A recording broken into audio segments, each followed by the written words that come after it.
there's so much risk here for Apple. The App Store, downloading apps and using apps, that is going to go away within a few years. What is Apple working on? Smart glasses. They're working on a necklace, and they're working on AirPods. The cameras on everything, right? You could have some papers in front of you, and you can say to it, summarize what I'm looking at. That is the vision of those devices. What they've done so far in visual intelligence is completely bare bones. If they launch their wearables and they're using OpenAI and Google reverse image search for processing, they've already lost the plot. ワールドデコーダー始まります。今日のテーマは iPhone 後の世界、そして Apple と日本の2本立てです。ブルームバーグによれば Apple がいよいよ AI デバイスの開発に本気を出しています。AI アシスタント Siri が Google の Gemini と連携すると発表しまして、AI 開発の遅れを取り戻そうとしている Apple なんですけれども、本丸のハードウェアの動きが本格化しています。今日はこの番組でも何度もお呼びしている Apple のスクープ記者、ブルームバーグのマーク・ガーマンさんが来日をしてまして、スタジオの方に来てくれました。ではご紹介しましょう。So Mark, welcome to Japan. Thank you for having me. Appreciate it. It's really nice to be here. It's so great to have you here. So I heard it was your first time in Japan? First time in Japan, loving every minute of it so far. Amazing people, amazing food, amazing landmarks, and it's great to be here in person with you after the few we've done remotely. Yeah. So, I can't believe you're visiting Japan. Well, I'm happy to be here. There's so much tech. So many people here in Japan love Apple. It's, as a singular country, right? It's one of Apple's biggest, country markets in the world. It wasn't always that way. Over 10 years ago, Apple wasn't especially popular here, but there has been such a dynamic shift. Apple gets a lot of its culture and design ethos and inspiration from different landmarks and places and people from Japan. So there's this big link between the company and the country. They recently reopened their Ginza store here. Was one of their first retail stores. They had Tim Cook out here for the opening. That was a really big deal. And, I saw videos and pictures of the lines, thousands of people, way more than you're seeing even in the US and, the other major parts of the world. So Apple and Japan are very linked. So why did Apple get so much popularity from the tech users in Japan? I think the users in Japan, they like the design of Apple products. They feel there's this, Japanese design connection. Apple has rolled out some accessories and other products in recent years that are pretty interesting to the Japanese market and the Asian markets in particular. They have the crossbody strap, which is, very popular here in Japan. It's actually also very popular in China as well and other parts of Asia. Some of the colors on recent iPhone models are very popular in Japan. Some of the lighter blues, the deeper greens, and what have you. They've done a lot of software optimizations for some of these key markets. So Japan, there's a lot of software features in iOS and macOS now, et cetera, that really work closely with the Japanese market. Apple was one of the first companies to do integration with tap to pay for the transit system in Japan as well. So there's a big push here, deep integration in maps and what have you. So there's a lot going on here with that deep integration. I want you to try to tap to pay on the transit, but you can't really. No, I haven't done in the US phone, right? Yeah, no, I mean I've done lots of tap to pay for paying for things across Japan, and obviously they launched Apple Pay in 2014 in the US and a few other markets, but really tap to pay is something that was in the Japanese market well before the iPhone had it, and so they took a feature that really became popular in Japan, and now it's a global thing because of how much it grew in this country. So what Japanese people want, require sort of Apple to grow so much or expand their capabilities. I mean, you can say they've grown their business globally and have started new businesses and segments globally because of things that they saw were popular in Japan, and they put it in their product, which made their product more popular in the local market here, but also more popular globally. So really inextricably linked between Apple and Japan in so many different ways. Great. Before we move on, everyone in the stock market right now is confused or crazy about AI. Yeah. And everyone's talking about Cloud Code or Anthropic products. like they gonna disrupt the software industry or not. So how do you see the relationship between those moves and Apple, or is this trend of coding agent going to change even Apple or Apple products or Apple's operations? Well, let me take a step back here. The stock market in, recent days and weeks has been going a little wild over the AI boom. Investors, like you said, aren't necessarily sure what to do. You've seen a lot of selling happening with some of these AI companies because they're afraid that this is going to turn into, another dot-com bubble bursting. And what that has done is it made Apple a bit of a safe haven lately. But just, looking at it a little bit more big picture, Apple doesn't deserve credit for that. They fell completely backwards into this.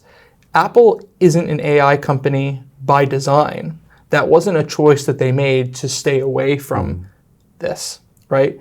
They didn't purposely choose to be behind Google, Meta, OpenAI, etc. They failed, and they lucked into the idea that they're a safe haven now because they failed in AI. If you were to ask Apple 2 years ago, would you want to be in a position where you had no AI and your stock was a safe haven, or would you want to be at the forefront of this? 100 out of 100 times, they would say we want to be at the forefront of this because this transition to artificial intelligence is happening one way or another. There's so much risk here for Apple. The App Store, which generates $25-30 billion a year, the whole idea of going into your phone, downloading apps, and using apps, that is going to go away within a few years. The idea of navigating an operating system and going into what you need to do and leaving it and jumping into something else, that is soon going to become archaic because everything is going to transition to AI agents. And the future of these operating systems on Android and hopefully iOS one day is just talking to your phone and telling it what you need it to do and putting that thing away, watching video as you need it and then putting that away. This keeping your eyes glued to the screen and scrolling and manipulating with touch, that is going to be a thing of the past. And Apple is going to get jettisoned if they don't get there quite soon. I think they will get there, but there's a lot of technology infrastructure that they have to make work before they get to that point. Now, you asked about OpenCloud and some of these software innovations. That is definitely happening. One thing, I've discussed this, but it's not really become a popular idea, is Apple is trying to shift the fundamental operations of the company to be run on AI. They are now using, even for black projects, which is what they call like a top secret project, they are using AI for coding and programming. You can use Anthropic, Claude internally. Anthropic is what's powering a lot of the internal work at Apple at this point. And so they are shifting in that direction for sure, and it's going to change how the company is run. It's also going to change how developers create applications. Apps are going to turn into voice-based services, and you're going to be able to use AI to build those things. And so really what AI is going to do is going to democratize software development. It's going to democratize a lot. And so what developers and companies are going to have to do is really, one, know how to use AI better than others, right? In order to have that special sauce, but also use things like design and operations to differentiate. Apple hasn't got much attention like in the midst of all the stock market panic for the last 2 months or so, but they're talking about a lot about what company is going to be disrupted in this trend. But how is Apple what impact did all the talks in the stock market impact Apple? If I was an investor in Apple, I would look at Apple almost like a bond. You know that it's not going to plummet, but you also know you're not going to get good growth. It's probably a good place to store your money and not really risk losing much and maybe gaining a little bit in the short term at least. But it's not that hyper growth stock that potentially some of the other Silicon Valley giants, and obviously when Anthropic and OpenAI, all those companies IPO, those are going to be massive growth stocks and make a lot of people a lot of money and lose a lot of people a lot of money. But Apple is stagnant. The growth opportunity is not there. But stagnant in this climate isn't necessarily a bad thing, at least in the short term. And I think the reason for that is consistency. They're going to deliver results year in and year out. You know they're going to come out with new phones and products year in and year out. You know people are going to line up for them, and you know they're going to be relatively cool, even if they're not revolutionary. And so I think this good enough is good enough in the short term, but I have serious concerns about them in the long term in terms of coming out with breakthrough new things. Great. So we have two big topics to talk about today. Let's do it. Yeah. One is the world after iPhone. You report a lot about AI devices these days, so we're going to take a deeper dive on that. And the second one is Apple and Japan. We just covered a little bit, but since you were here, two exciting topics. Yeah. But let me interrupt you, because this idea of a world after the iPhone is something people have been talking about for a long time. But let me just tell you, there is no world after the iPhone. The iPhone is going to stay at the very center of everything that Apple is doing for years to come, just like there was no world after the laptop or world after the iPod, right? Those things just evolved. The iPhone has the music player built in, right? The iPhone is an extension of what the iPod was. The iPhone is going to stay at the very center of the AI game, and it's like, if you look at it as almost like a spokes on a wheel, the iPhone is at the very center, and these wearable devices and peripherals will be around the phone. So not after, but with iPhone. It's with the iPhone. The world with the iPhone. With iPhone and with many other things. And many other things. You know, in 2011, Steve Jobs introduced this idea of putting the iCloud software at the very center of everything, and then having the iPhone, the iPad, the Mac, etc., built around the cloud. But what's actually happening here is the iPhone is at the center, and then you have all these other services and products, the Mac, the iPod, the Apple Watch, the AirPods, you name it, the Apple TV, the HomePod, built around the phone. And so what you're getting now is a slew of wearables that are going to go around the phone as well and require the iPhone for a lot of processing power and a lot of functionality. Right. About Apple's AI devices that you've been reporting about. Sure. So what is Apple working on right now? So they're working on smart glasses, they're working on a necklace, and they're working on AirPods. And the thing that all three of these devices have in common is they're all going to tap into Siri, they're all going to tap into AI using visual intelligence and using camera technology, specifically computer vision. So if I'm wearing the smart glasses, if I'm wearing the pendant, if I'm wearing the AirPods, I could be doing turn-by-turn directions, and instead of it telling me to make a left in 460 feet, it might tell me make a left past the white minivan. Oh, okay. I could also ask for things like a visual-based reminder.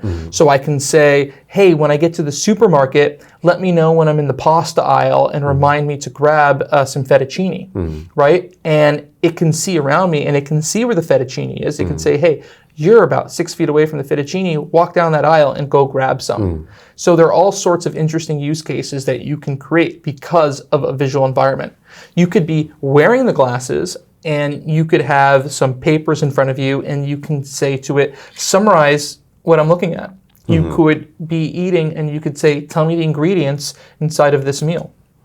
You could be walking around and you can see a poster for a concert or what have you, a nanny or a dog sitter or a dog walker, what have you. You can say, send a text message to this person asking, if you're available on Tuesday afternoon to watch my dog, and it will see the phone number and the information and be able to do that for you on your behalf using AI agents in the background. That is the vision of those devices.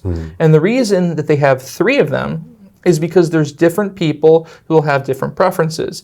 You wear glasses, I wear glasses, not right now, but sometimes, and I would be cool with wearing glasses that are able to do more than my traditional lenses, right? But there are also people who don't have vision correction needs and don't want to wear glasses, or they prefer contacts, and they're going to want an alternative. And so for them, you have something like the AirPods or the pendant. There's also people who don't want to wear AirPods and have something always in their ears at all times, but wearing a necklace, right, or wearing something on your shirt, a pin or a pendant, that's not necessarily as big of an ask as requiring someone to wear glasses or AirPods at all times to have that camera functionality. And so what they're trying to do is cast a wide net so you can have that always AI on AI functionality no matter what your wearability preferences are in terms of a product. So Apple was basically providing the users options like or eye or ear or Yes, body. if you want always on AI, the eyes and ears to your phone, the eyes and ears to AI processing in Siri, you need to provide optionality because not everyone's going to want to wear smart glasses. Not everyone's going to want to wear a pendant. Not everyone's going to want to wear AirPods. But chances are there are going to be, chances are someone will want to wear at least one of the three. I guess the big question for me personally is what's it going to be like if you want to wear all three, right? Because I can imagine wanting to wear all three versus just picking one or two. Yeah. So you have to have iPhone with you to make that work, right? I would say, at least for the first generation product, having the phone with you is going to be essential. The processing power that you're going to be able to get into AirPods with cameras, the processing power you're going to be able to get into a pendant or glasses is going to be quite limited. The chip inside of the glasses is going to be something on par with an Apple Watch chip, right, which is pretty miniaturized. The AirPods chip, very low power, very low end, and then the chip inside the pendant is probably going to be on par with what you're seeing in the AirPods. So you're going to need to offload some of that higher end processing. And then there's not going to be enough battery life or physical space in these devices to get cellular for remote processing, at least in the first generation or first few generations, I would say. And so the phone's going to remain essential. That reminds me of the evolution of Apple Watch. Yes. Right? Got more powerful, right? The first generation version had a very subpar processor. The second generation version had a dual core chip, much better apps, processing power, faster. And then eventually they were able to get cellular in there. And over time they added more software tricks and hardware enhancements to break you away from the phone. Still to this day, you can't buy an Apple Watch and set it up without the phone, right? It's part of making sure the ecosystem is locked in together. I don't know if they'll ever change that, but certainly from a hardware technology standpoint, they're ready. Right. So what do you think about the idea of putting display on those devices? Oh, I think it's a home run. The problem is that the technology to enable augmented reality right now does not provide a good user experience. You can get super high resolution displays that work well, but then it's going to cost you on form factor size, physically really big. It's going to cost you on battery life. You're going to drain that battery super quickly. And so there's too many compromises right now to release an AR product. I don't believe Apple's going to release an AR product until you get a fidelity quality close to something like, in some scenarios, the Vision Pro in AR mode, and decent battery life, but that's going to take so many years from a physics standpoint. It could take another 5-10 years to get something really great. And so that's why they're going to have to roll these things out slowly, start with no displays, eventually get to something that's more of a hologram-like display, so it's not real AR, quasi-AR like you're seeing with the Meta glasses. It's basically a HUD, a heads-up display. Eventually they'll get to true AR, I think. The reason why I asked that question is because I had a guest, the CEO of Even Realities, the AR glasses. That I had the Even G2 on, and I saw the display working, but it was kind of It's not tiring. very good. Yeah, it's very exhausting to see things on that display. Yes. And there are certain drawbacks where it doesn't work well in bright light environments, right? Like we have lights facing us right now, they won't work. So you need to have the perfect setup. And so it's very nascent. And so what do? You just do no screen for now. And so Apple is basically working on the devices without display right now, and but the cameras on everything, right? The AirPods. And I was wondering how the AirPods with cameras going to look like. Well, it's not for picture taking, right? The picture taking would probably be with the smart glasses and maybe the pendant, but you're not going to get a good picture taking experience on the AirPods. And the cameras are going to be too small in the AirPods to really want to take a picture with it. And so those are going to be specifically for just computer vision, IR, and seeing the surrounding environment. Right. And for the visual intelligence developed inside Apple, you reported that Apple is working on their own the visual intelligence model. Well, the problem is that visual intelligence on the iPhone today and their other devices, you have two options. If you've used it, you can throw it to ChatGPT from OpenAI, and you can do some queries on there. Or you can throw it, and this is really basic, into a Google reverse image search. Like, I don't need visual intelligence to do a Google reverse image search. It's kind of a ridiculous idea. And so what they've done so far in visual intelligence is completely bare bones, right? There's not much you can do with it. If they launch their wearables with visual intelligence and they're using OpenAI and Google reverse image search for processing, they've already lost the plot. And so the name of the game between now and when these products launch is being able to deploy in-house, high-end visual intelligence models, which, to your point, they are working on. But they basically gave up on building their foundation models. They struck a partnership with To some Gemini. extent. So what they've done is they've taken and distilled some very sophisticated Google Gemini models, like the bare bones of that, and they're feeding it into their overall models. So they've rebuilt their models using the Google Gemini models at their core. And for now, at least, they're going, in some cases, to be running it on a privacy-focused cloud computing server with Google GPUs and TPUs.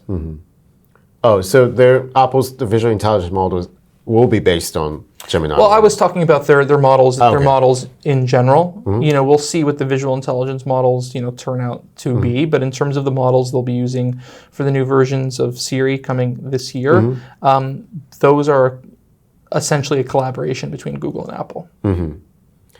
But Apple is now working on visual intelligence model In-house as well. By themselves. Yes, right now. it's possible it'll use the Google Gemini model to help with that as well. But the point I'm trying to make is that they are going to need to move away from the very basic options of OpenAI query and Google reverse image search and use something more sophisticated if these products are to be deployed properly.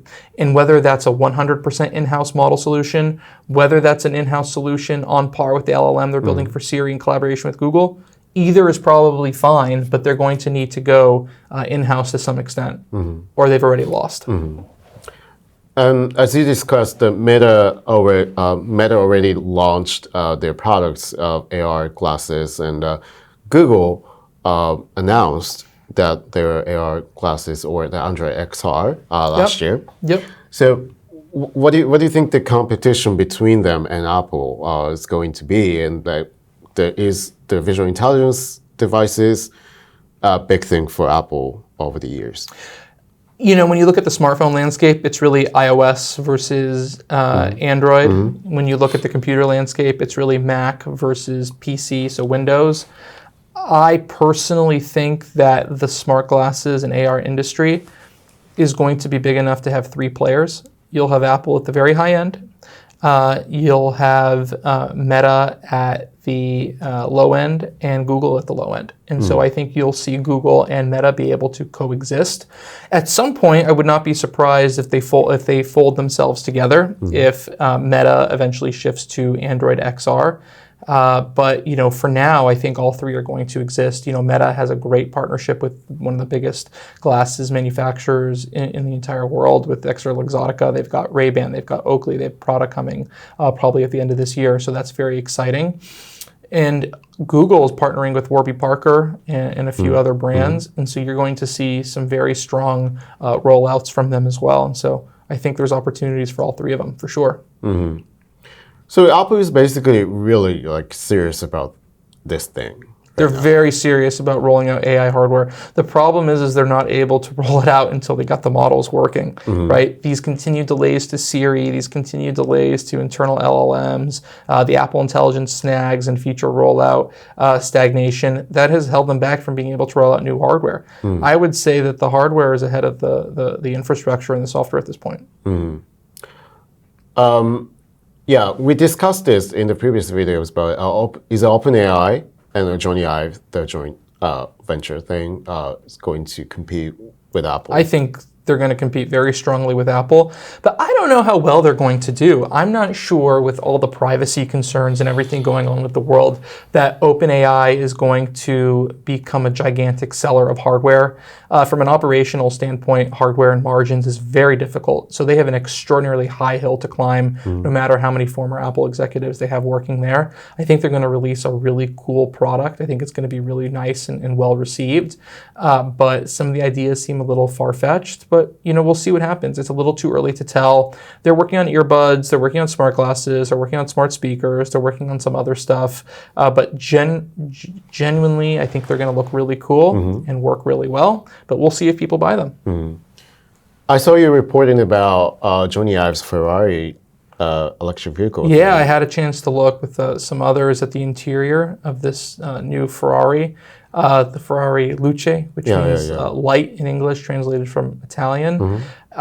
It's super interesting because, Johnny Ive made his name making mass consumer goods, and now he's making a $500,000 car that they're probably going to only sell thousands of.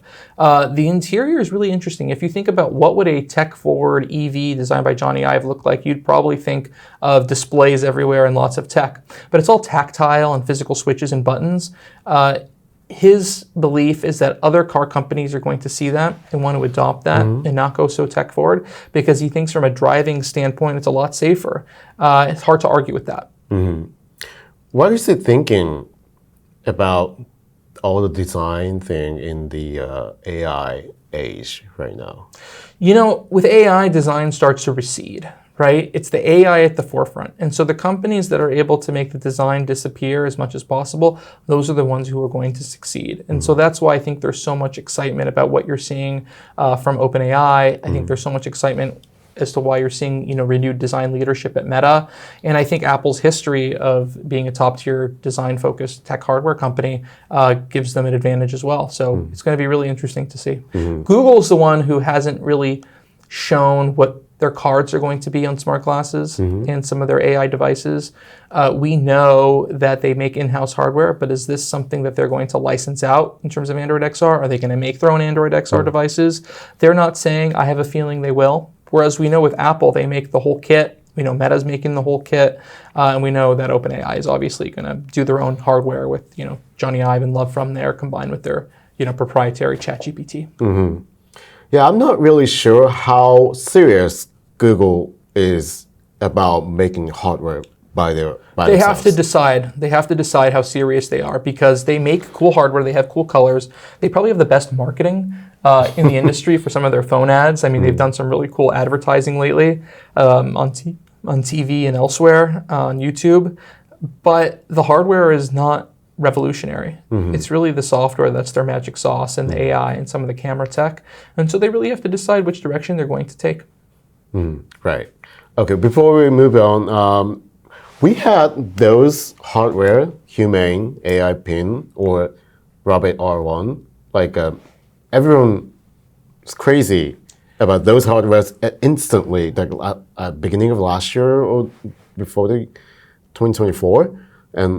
But those are flopped. Well, here's why they flop. It's not so much the concept or the form factors. I think the problem were the user interfaces. The Humane, the hologram, I have one. I've tried it out, used it many times. First of all, the voice was super slow. You couldn't get a question. You couldn't get answers back. It just didn't work. Okay? If it doesn't work, it doesn't work, right?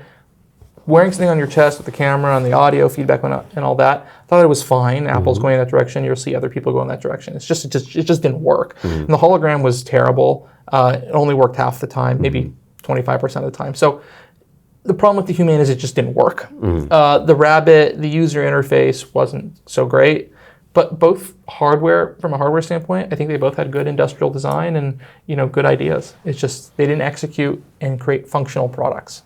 Oh, okay. So they didn't get to do the basic things. It just didn't work, right? It's as simple as that. You asked the Humane to do something and it wouldn't do it. You tried to get the hologram interface on the palm of your hand. It didn't show up. It just didn't work. Now, if the Humane worked the way they advertised it, yeah, that would have been cool. But it didn't work. So you move on. You sell to HP. Right. So. What are they going to do? Who knows? Okay. Moving on to the next part, Apple and Japan. You're now in Tokyo, Japan, the land of Very iPhone. happy to be here. Yeah, and The land of good design. yeah, hopefully. And I can't believe you've never been here. You're a believe long-time it either. Apple reporter, and Yeah. you Well, missed the most important market for Apple. yeah. Well, you can do a lot remotely these days. Right. Yeah.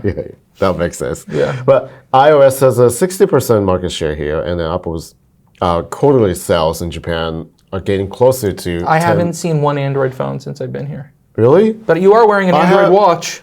This is. What are you Pixel Watch. doing? I'm. You're gonna get all sorts of nasty comments now.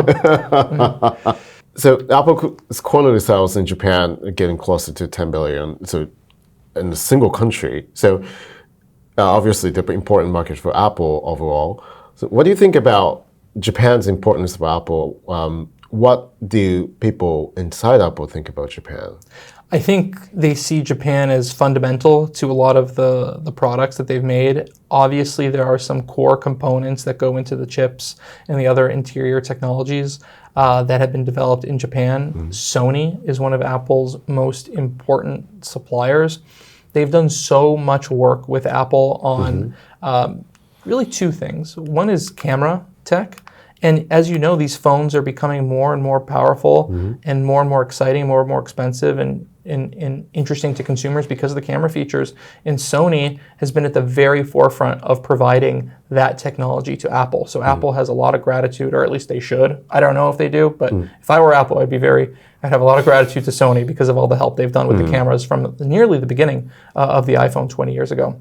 And the other thing they've done, Sony, is obviously we know that Sony in Japan has some of the most cutting edge display technology.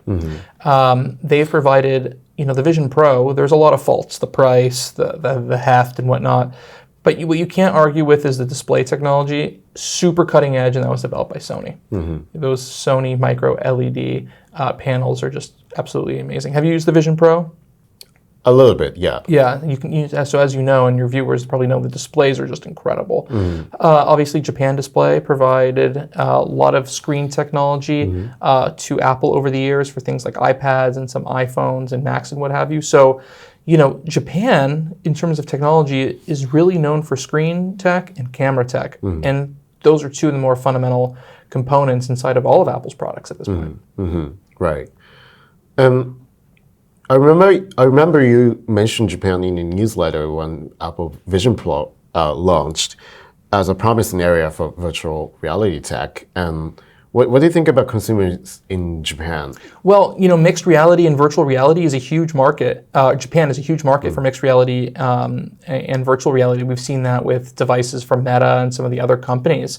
But unfortunately, the Vision Pro just simply has not taken off in Japan just because of the price, right? They've sold a bunch here, but the price, the operating system, there are some reasons why it's become a laggard here, but I think the Japanese market, if Apple were ever to launch a lower cost product and a more consumer grade version of a mixed reality headset, it would do amazing in Japan. It would be one of the strongest markets. So just because people in Japan love mixed reality, that doesn't solve or overcome the hill that the Vision Pro is. I do think the AI wearables are going to do phenomenally in Japan.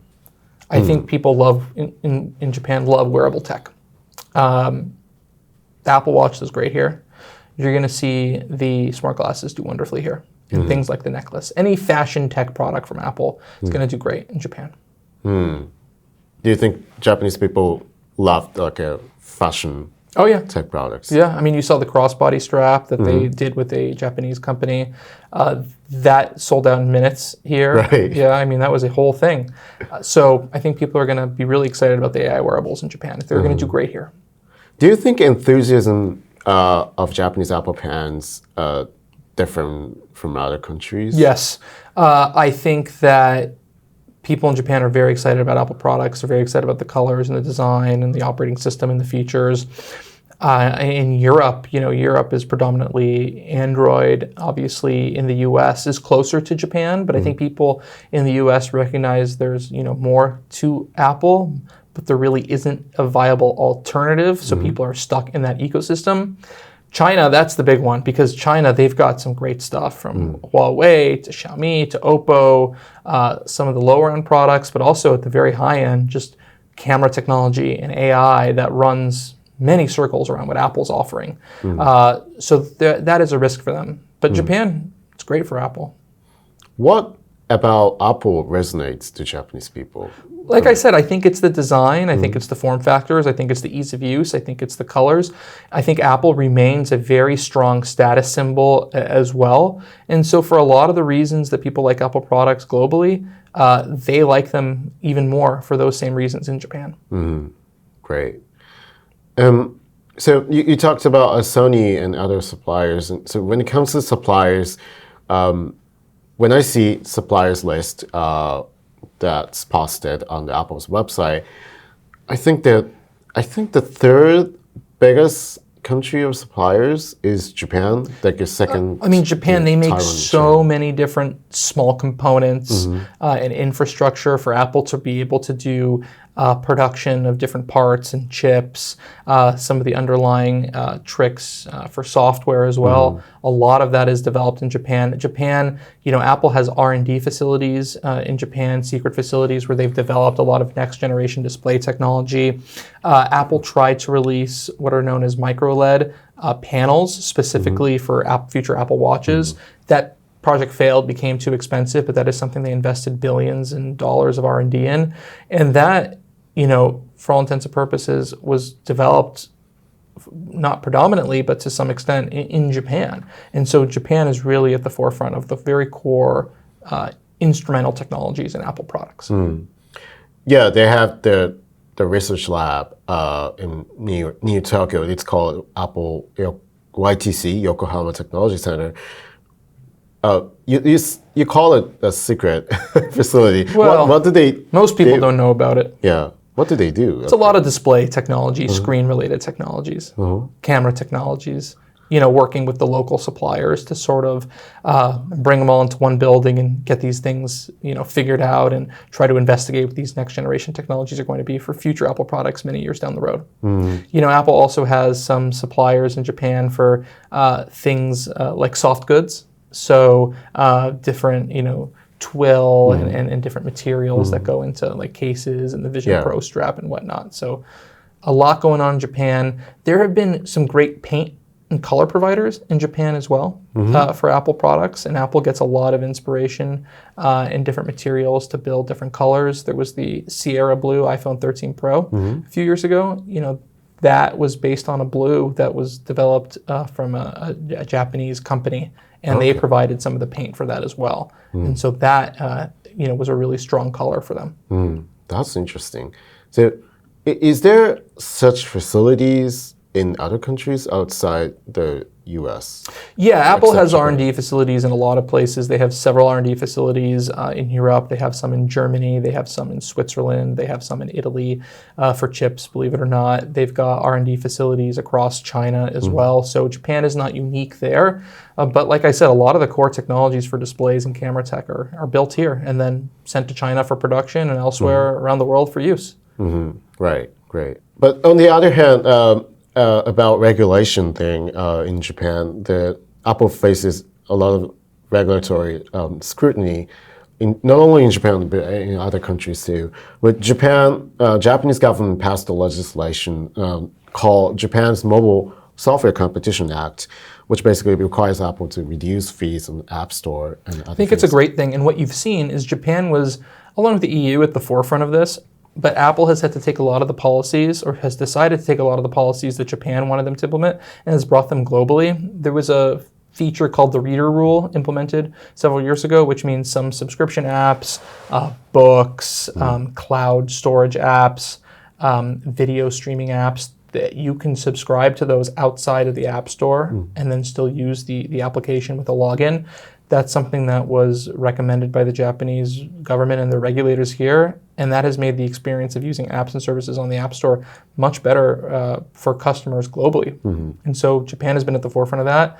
What's going to end up happening is Apple's going to have to make all these tweaks and hopefully let them loose globally and not just create stripped down versions of iOS for every market. I think that would become a poor user experience. Hopefully they can come to a place where they're able to be consistent across the globe and factor in everyone's different changes, come to some sort of global agreement for all the factors that they want the company or the governments want Apple to implement.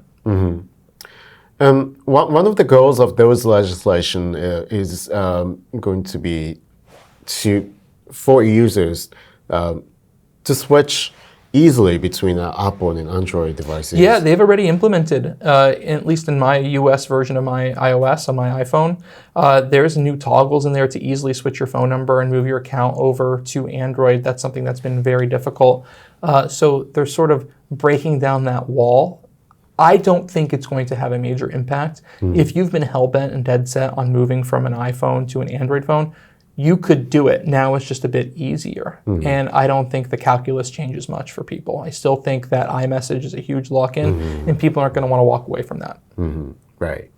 Are you going to visit the Apple Store in Tokyo or to see the Apple fans? I went to one Apple store, seen them all, but I am going to try to go to the Ginza store, and there's a Shibuya store as well, so I'm going to try to hit a few Apple stores while I'm here and see the unique architecture, see some of the unique accessory offerings and how things are going for Apple in Japan, so pretty pumped for that. Do you think Apple stores here are a lot different from the US? You know, what they've done is they've made their stores sort of bespoke to the environment that they're in. The one Apple store I went to was a very old building. Was it Marunouchi? Marunouchi, yes. Marunouchi. Yes. I went to that Apple store. It's a very nice 2-level store. And you can see how they put plants and they made the store fit really well into the environment. And so they try to do that globally. But all the stores, other than accessories and some, a few bespoke things here and there, pretty much the same. You get the same overall experience. I actually used to work right next to Apple Marunouchi, and I saw Tim Cook. Oh wow! interacting with fans. Did you meet him? In a distance. They kept you away. Yeah. But I see them in person, so. That's awesome. That's awesome. Yeah. Okay. Before we wrap up, I heard you started the Apple reporting because you were an app developer and a fan of Apple. Huge fan of Apple growing up. Loved the products. First Apple product was a green iPod mini or a blue iPod mini, either green or blue. My brother had the other color. I had an iBook G4. Eventually got the iPod Nano. Eventually got an iMac and MacBook Air and went from there, and just loved Apple products. Thought they were so cool. Loved technology. I was an app developer early on, which gave me a lot of hands-on experience with all this tech that I write about now. Studied information systems at University of Michigan. So definitely come at this from a tech-focused background, which I think is a little bit unique. Right. Yeah, I used to have iPod, the hard disk one, the white one. Yeah, the white iPod. Yeah. Yeah, that's the old one. iPod Color. Yeah. But what kind of company do you want Apple to be in the years ahead? Well, it doesn't matter what I want them to be. I just think that it would be great for society and the tech industry if they continue to be innovative and release things that people never thought of or seen before, couldn't even imagine was a possibility, like the original iPhone, how exciting the original iPad was, just that big touchscreen experience, things like the Retina MacBook Pro 2012. And so would love to see more of that again versus these TikTok cycles, these slow design refreshes, and this focus on spec bumps. Okay. Thanks for coming. Yeah. Thank you, sir. Very nice to meet you. Thank you. Yeah. Thank you for having me. This was wonderful. Yeah.